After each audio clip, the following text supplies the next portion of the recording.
Mereka emang pengen buka tim fight duluan dibandingkan nanti musuhnya yang bakal setup 5 duluan. Karena biasanya kalau misalkan lawan hero-hero pick off, apalagi kalau misalkan menang laning, biasanya kan pasti musuh bakal geraknya 4-1 atau 3-2. Oke. Mereka bakal nge-clear lane jauh dulu. Nah, ketika ada yang muncul di laning jauh, yang kelihatan di depan kita itu yang bakal diculik. Nah cuman masalahnya kan dengan kelihatan pada pola damage mungkin ya. Ini kan ngaruhnya gede banget juga ya Bapak. Ya sangat gede sekali, makanya kita bisa biasanya melihat dan Kalea ini paling oke nih kalau gold laner Beatrix kan. Mid lanernya bisa Parsia. Parsia biasanya nih. Betul, dan Parsia sebenarnya bisa terbuka nih kalau mau diambil sekarang. Oh sorry di ban. Dan jangan lupain power early game dari Kalea juga kan. Kayak Kalea di early game itu ada pasifnya yang kuat, ngasih heal ke temen Pak. Iya juga power crowd controlnya juga yang begitu besar di early game gitu. Itu juga mungkin salah satu faktor Kalea tuh kenapa sering banget di pick gitu. Mungkin pembuat kari gitu juga bisa. Dan sebenarnya kalau kita melihat Kalea nih, dia itu akan membuat kita sustain waktu kita lagi menang tim fight. Kan kalau kita mengul nanti kita nggak heal juga. Nggak melulu soal harus pukul ke minion. Oke. Nah sekarang nih terlihat Baxia nih. Romer, jungler, EXP. XP. Ada 3. Aku jungler. Kamu jungler bro. Aku Romer. Romer 1, jungler 1. Koshiko. Di aku rasa Romer juga sih. Romer juga. Tapi EXP bisa sih. Karena EXP dia level 2, enak banget loh. Untuk mobilitas dari Baxia itu sendiri, dia satu wave datang buat di EXP, langsung nge-backup itu di Little Wanderer. Jadi menang jumlah otomatis kan, kuantitasnya ada tuh. Buat tim yang pegang Baxia. Mobilitasnya cepat berarti ya. Mobilitas cepat, terus juga hemat kan, lebih hemat dari pembelian Glowing Man. Betul, dan Onyx walaupun mereka menang melawan Nishinshin waktu di game yang keempat kemarin di final upper bracket, tapi bukan berarti ketika RRQ-nya ngeluarin strat yang lebih sempurna, mereka tidak ke-ban karena Nishinshin-nya. Jadi mereka udah sadar, inilah dia upper bracket advantage. Jadi tentunya dengan ya permainan yang lebih banyak, strat yang keluar lebih banyak juga dari RRQ. Menarik sih, banyak Isunshin. Sebenarnya beberapa assassin juga masih ada kan? Dari 3 awal ini deh, dan juga band yang sudah dilakukan. Ada sesuatu yang berbeda gak ini dari draft ataupun band yang biasanya? Lebih ke... Atau masih biasa dulu nih, karena ini masih sih. game yang pertama. Ya masih biasa sih, apalagi Onyx ya. Onyx itu selalu menjadi tim yang benar-benar bisa mengotak-atik dari segi draftnya, apalagi mereka di second pick. Dan ingat, mereka dari upper bracket mereka bisa memilih untuk game pertama, dan mereka memilih second pick tadi. Lebih fleksibel ya dengan last pick-nya. Lebih fleksibel. Dan mereka kayak emang lebih suka seperti itu Pak? Iya, kayak ngagetin aja nanti terakhir kan. Karena ada cheese pick kan. Kalau misalkan second pick itu dia last picknya tuh terakhir, satu pick terakhir kayak kemarin contoh Kaja itu yang bikin semua orang kaget. Dan sekarang Ciko, ini kita mau tanya dari sudut pandang coach nih. Sekarang mungkin dari hero-hero yang dibilang OP ataupun yang emang on meta nih banyak banget gitu loh. Dari lu sendiri, lebih enak first apa second sekarang? Sebenarnya karena hero OP-nya itu kan banyak, dia bisa di trade, jadi lebih enak second loh, Pak Pulung. Jadi kita bisa ada surprise pick. Balik lagi dan Vexana beserta Terisla join. Wow. Di flex. Baxianya Rom. Baxia Romer ya benar. Dan ini adalah salah satu kesukaan juga buat RRQ sebenarnya Joy. Yang sebenarnya agak ditinggalkan dengan tim lain, tapi ini tetap menjadi intisari untuk gameplay dari RRQ. Wah, ini menarik sih karena kayak force Onyx buat pakai hero-hero yang mungkin punya damage ya buat Kairi-nya. Dan kalau misalkan yang dilihat untuk punya damage kayaknya paling mentok Alpha. Karena linknya juga ada di ban, Hayabusa juga ada di ban. Ini Vexana dia juga Lancelot. The old classic Kairi ya. Oke, ini dia deretan hero yang memang sudah diamankan.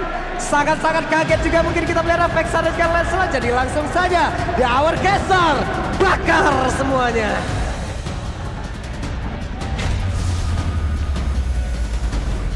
Welcome to Grand Final! Bersama dengan Termas dan juga Aul pastinya untuk mengawal siapa yang akan mendapatkan trofi terbaru dari MPL Indonesia Season 15. yes, jangan lupakan ini trofi Immortal yang dimana ini trofi pertama terbaru yang harus didapatkan oleh 2 tim, 2 raja, 1 juara, dan bahkan ingat Onyx kali ini bangkit dari peringkat 9. Kalau RRQ bangkit dari kegagalan season sebelumnya. Konsistensi yang harus dipertunjukkan juga oleh kedua belah tim Best of 7 akan semakin dramatis.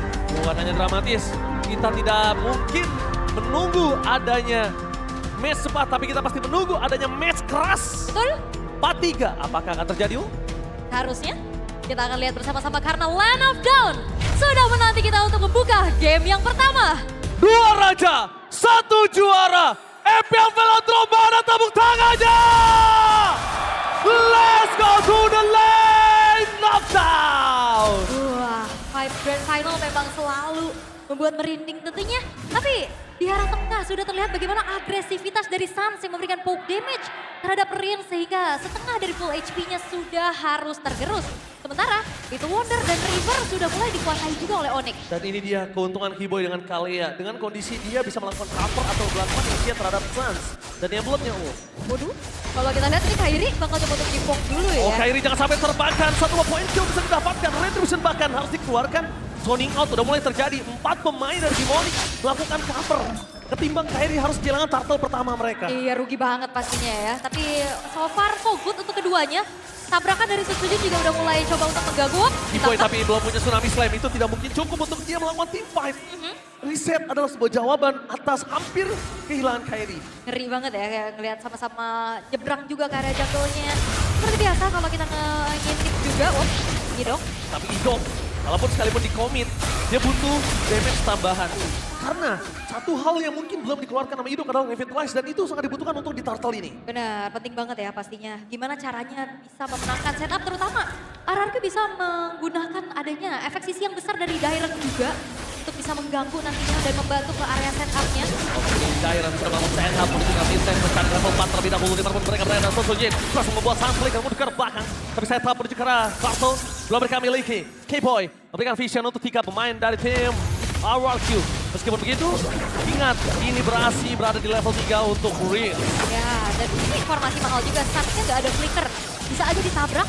My dan bakal ada God, lihat kontak. Kairi mencoba untuk datang tapi ditutup oleh Sword Tyrant. Dengan pertama execution-nya cancel. Tampaknya Retribution yang on point. Berhasil di tangan dari seorang Riz. Ternyata Retribution-nya base. Membuat tim RRQ hampir saja kehilangan satu mereka yang pertama.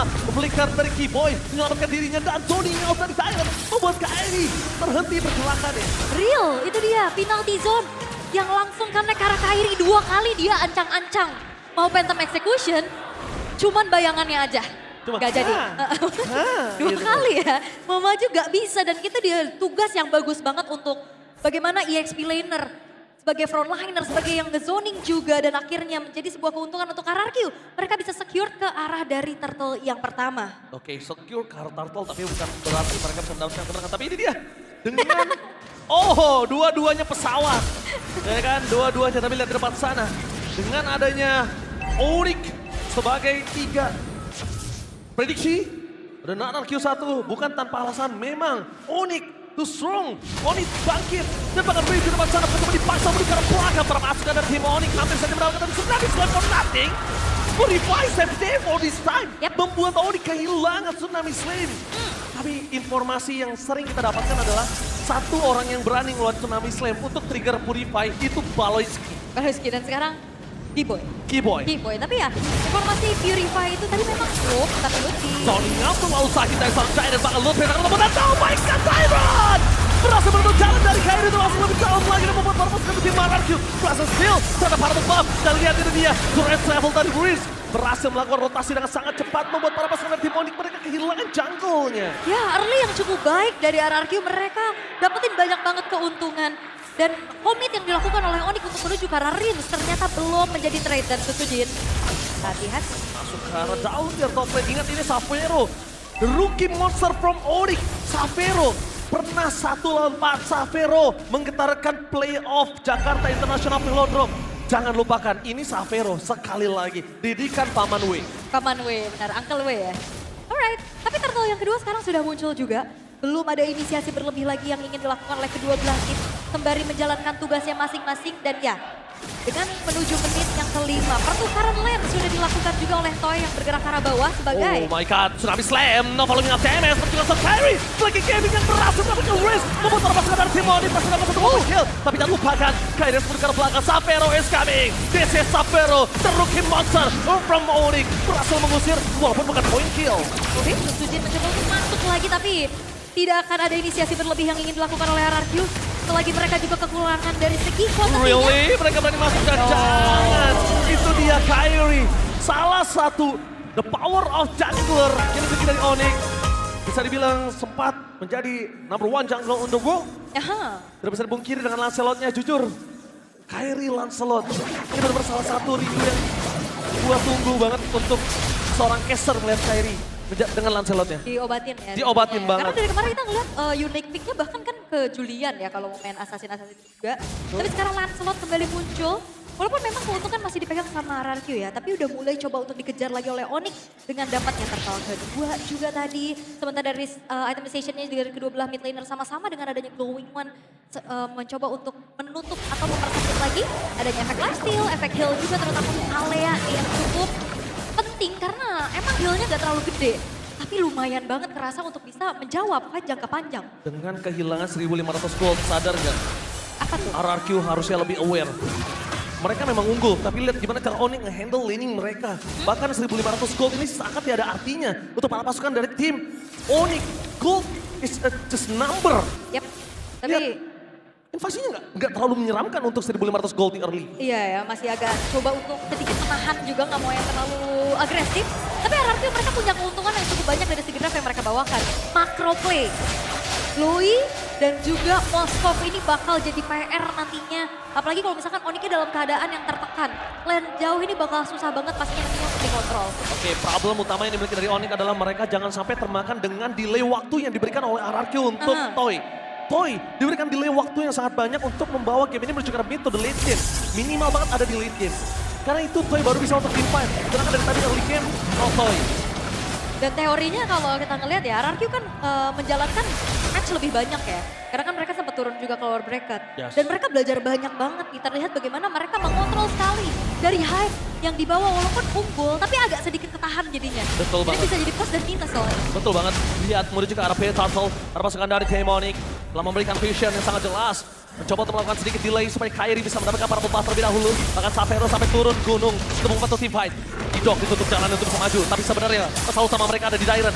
Jangan sampai Dairen melakukan zoning out. Kairi masih mencoba bisa ke arah Turtle. Dan Turtle yang kedua dapat jalan oleh pasukan dari Team Onyx. Luti masuk terlalu dalam. Jangan sampai Luti mengeluarkan flickernya untuk di PSC.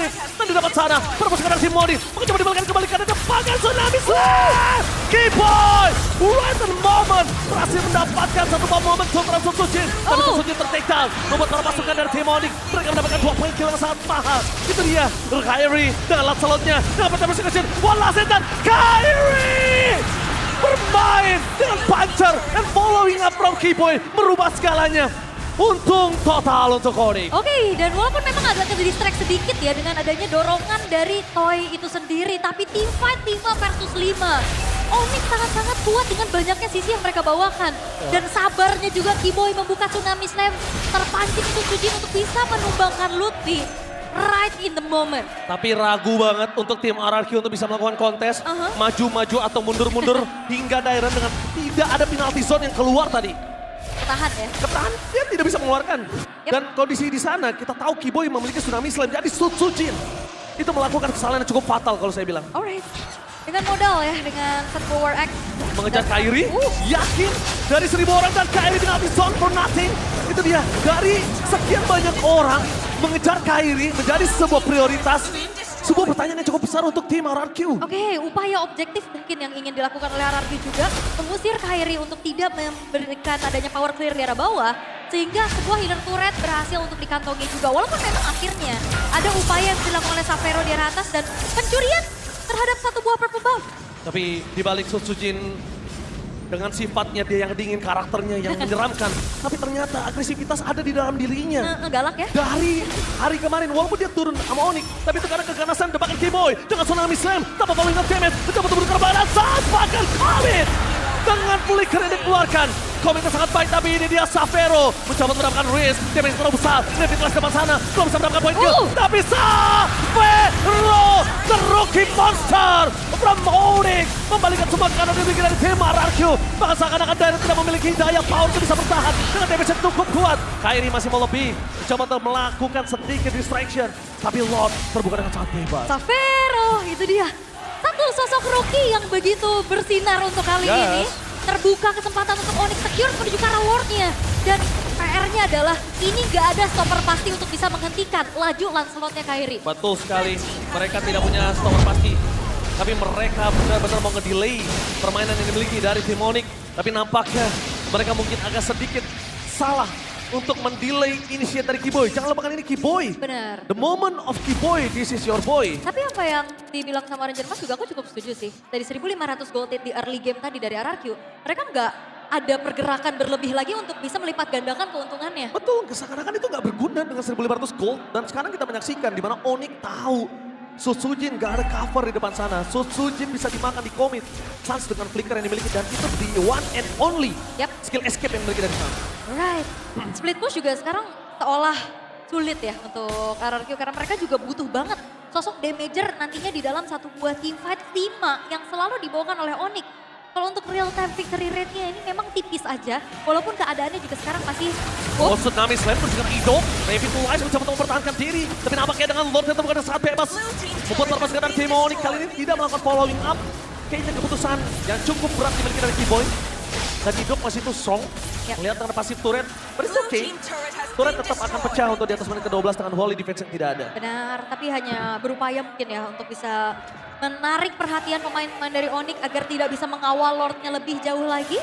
Sehingga ya kalau ngelihat dari bagaimana Idok ini masih selamat ya, it's okay. Sehingga ada clear juga yang bisa dilakukan oleh pemain-pemain dari RRQ. Dan balik lagi Onyx, mereka harus bisa mewaspadai bagaimana diversion play yang akan bisa merubah keadaan. Karena visionnya juga sekarang RRQ lumayan luas nih dengan hasilnya interference. Kiboy tertangkap dari pasangan penalti soal masih power nothing. Dengan para pasukan dari tim Onyx mencoba untuk kembalikan karena Savero telah menuju ke batang hidungnya. Dan ini dia, Luffy. Satu zoning out yang berhasil dilakukan dan Kiboy berhasil dengan adanya Sutsujin terdeteksi. No covering up, hilang kembali menjadi poin kill tambahan Kiboy. The initiative power from this is your point. Dan bakal lihat flicker power defensive dikeluarkan oleh Sun Tyrant.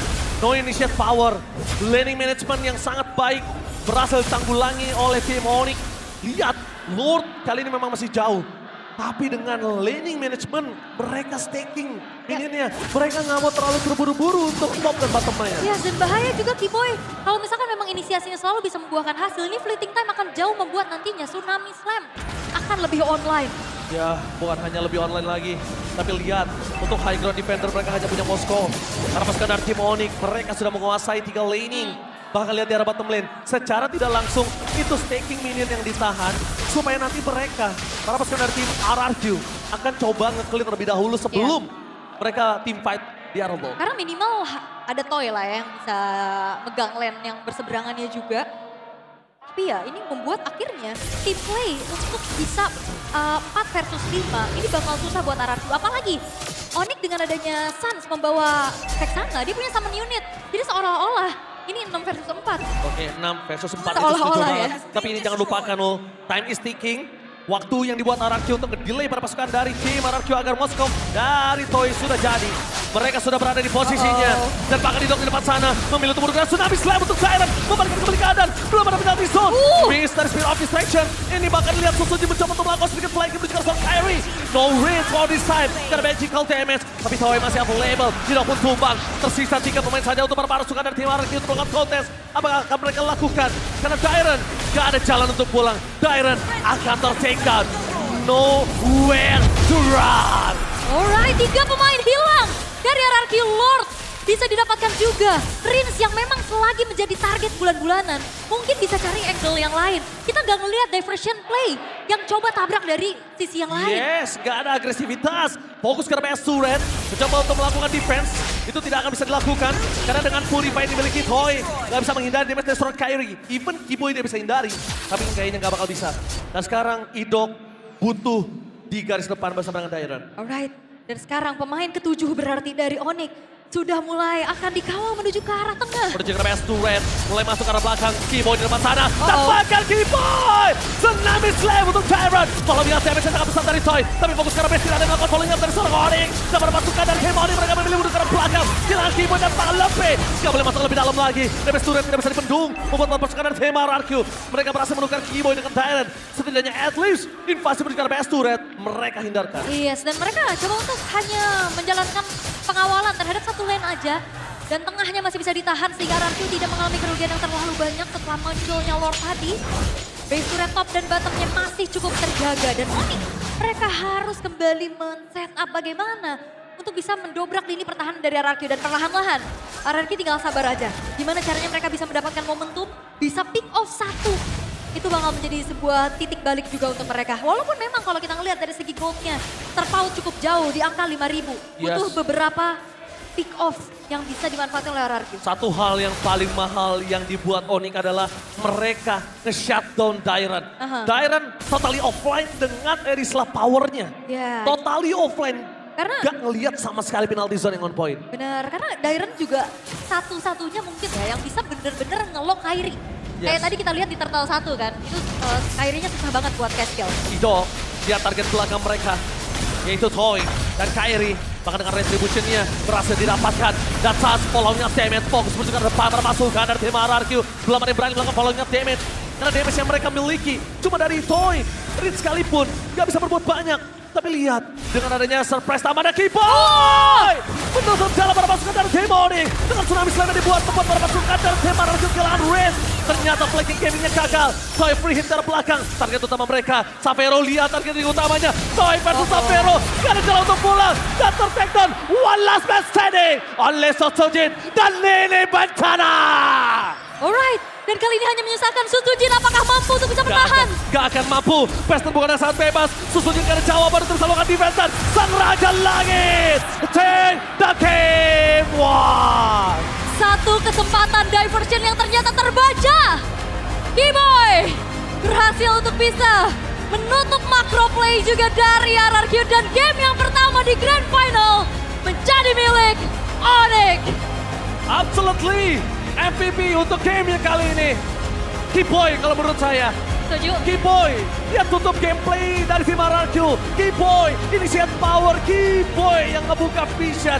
Onyx jadi terang. The man of the game. Di game yang pertama, Kiboy. Setuju banget. Dan terutama momen terakhir tadi di mana dia menghuni rerumputan yang tidak diduga, membuyarkan setup yang ingin dilakukan oleh RRQ. Inisiasi demi inisiasi dengan fleeting time juga yang dimiliki. Sabar banget. Dan bermula dari terting offense Susujin. Ini menjadi snowball power untuk Onyx. Dan akhirnya mereka unggul 1 poin di game yang pertama. Oh my God. Ini dia, the grand final. Onyx benar-benar membalikan kembali keadaan. Bukan hanya dari 9 ke 1. Betul. Tapi juga bahkan dari early game yang berat hingga menang. Oke, dan kalau kita mengintip ya dari bagaimana Kiboy ini conceal play-nya bukan cuma kadang nggak diinisiasi, nggak ada tsunami slam, tapi udah ngegertak banget itu. Iya, gertak-gertak sambal yang luar biasa. Tapi tentunya para panelis akan mendobrak gimana caranya Onyx bisa bounce back di game yang pertama dari under. Memang tidak banyak, Yap, 1.500, tapi tetap itu adalah under. yap. Jadi kita juga penasaran. Para panelis, please kasih tahu kita apa yang terjadi di game yang pertama. Panelis, take it away.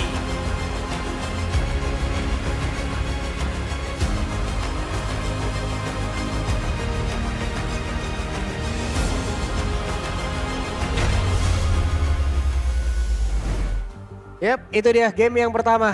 Tertinggal bukan berarti kalah. Yap. Malah ngebalikin sehabis-habisnya.